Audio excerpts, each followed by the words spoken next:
Bonjour à tous, le chrono est là, donc David Ernest, directeur innovation énergie pour Vinci Facilities. Et Philippe Connus, directeur de la marque Vinci Facilities. Donc on va vous présenter un peu dans la foulée de ce qu'a dit Daniel à l'instant, l'usage du digital pour améliorer la performance des services, avec quelques petites slides à l'appui. Voilà ce que veulent nos occupants, hein. Ça part dans tous les sens. Il y a les nouveaux usages qui arrivent, je cherche des locaux, de l'espace de travail, une salle de réunion, j'ai chaud, j'ai froid, etc. Tout un tas de demandes d'intervention qui ont un lien avec l'environnement de travail, les qualités de travail au quotidien. Et toutes ces demandes, la vie du bâtiment aussi produit tout un tas de données. Toutes ces données, ça a été évoqué juste précédemment, sont aujourd'hui silotées, dispersées. On souhaite pouvoir les exploiter pour mieux comprendre les usages, notamment, parce que finalement, on ne sait pas forcément complètement comment sont utilisés les espaces de travail et les services, mais également pour adapter les services à ces besoins qui évoluent en permanence. Alors ça vient en appui aux œuvrants.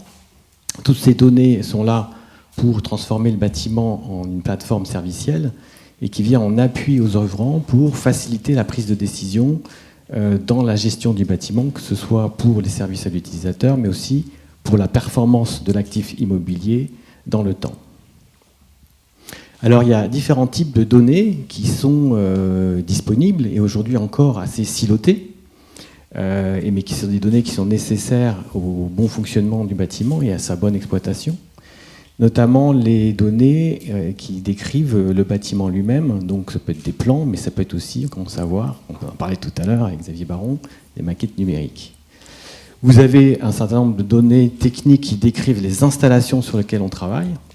On a rarement accès à ces données en réalité. Quand on est sur un patrimoine et qu'on l'exploite, il y a quelque part dans la cave du bâtiment une pile de dossiers qu'on appelle les DOE, mais finalement on sait rarement finement ce sur quoi on travaille et les caractéristiques techniques et fonctionnelles des installations sur lesquelles on travaille. Donc c'est important de pouvoir accéder à ces données.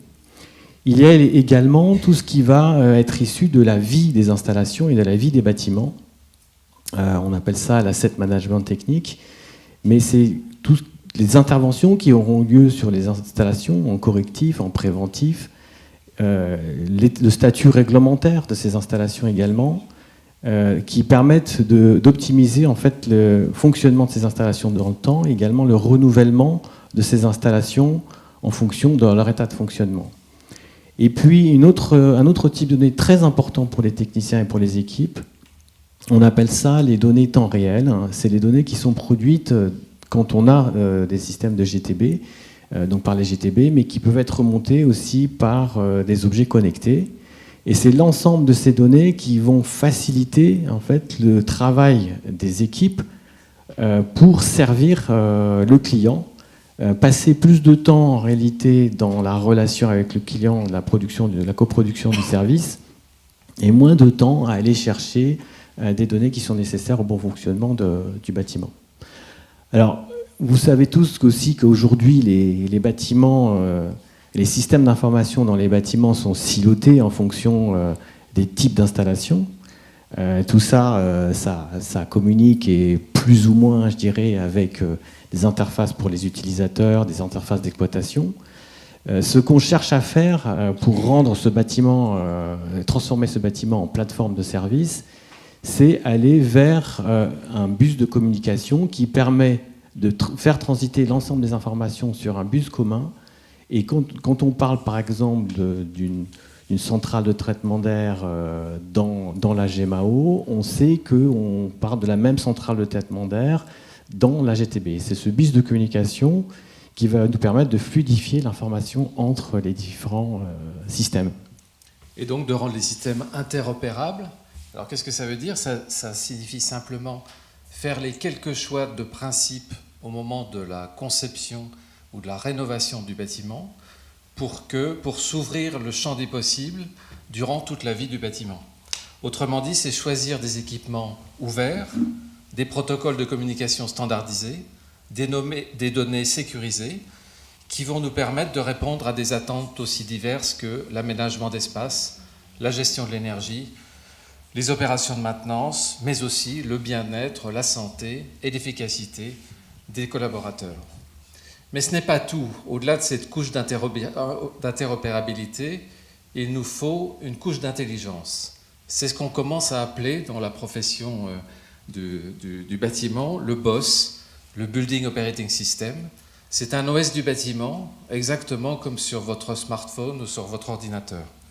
Et ce système, demain, va permettre de gérer des scénarios complexes qui font interagir plusieurs systèmes sous-jacents. Par exemple, un collaborateur, un visiteur, arrive à l'accueil, il est identifié par reconnaissance faciale, son espace de travail ou sa salle de réunion qu'il aura préalablement réservée sont mises aux conditions qu'il aura demandées, conditions de température, d'éclairement, etc. Alors ce BIM et ce BOS, ce n'est pas de la science-fiction, nous avons déjà des cas d'usage. L'un des premiers cas d'usage, c'est un outil d'hypervision que nous avons déployé pour les 45 sites d'un grand client industriel. Et nous récupérons l'ensemble des informations, quelle que soit leur source, qu'elles soient issues du BIM, de la GTB, de la GMAO, du système de management de l'énergie, mais aussi des objets connectés déployés sur l'ensemble des sites. Et demain, très rapidement, le croisement et l'analyse de ces données vont nous permettre d'apporter un service plus personnalisé, tout en optimisant les opérations de maintenance, l'usage des espaces en temps réel et la durée de vie des équipements.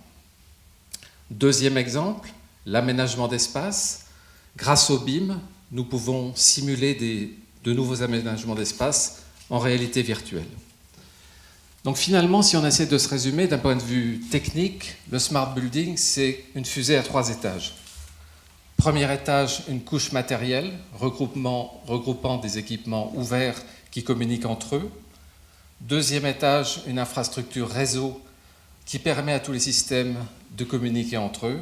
Et enfin, une couche applicative dans le cloud ou sur site qui centralise toutes les données, les analyse et apporte des services personnalisés aux occupants. Tout cela au service d'espaces de travail digitalisés en pleine mutation.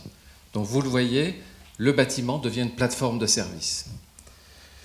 En résumé, c'est la combinaison de ces deux technologies, le BIM et le BOS, qui permettent finalement au bâtiment de faire ce qu'on attend de lui, c'est-à-dire d'être économe, autosuffisant, régénératif, voire producteur d'eau, d'énergie, à une époque où les expériences de production décentralisée et d'autoconsommation se généralisent. Digital, les solutions que nous installons aujourd'hui doivent être résilientes à l'évolution de la technologie pendant toute la durée de vie du bâtiment, c'est-à-dire en moyenne 40 ans. Ouvert sur son environnement, sur la ville, demain connecté à un smart grid, accessible par des solutions de mobilité à faible impact carbone.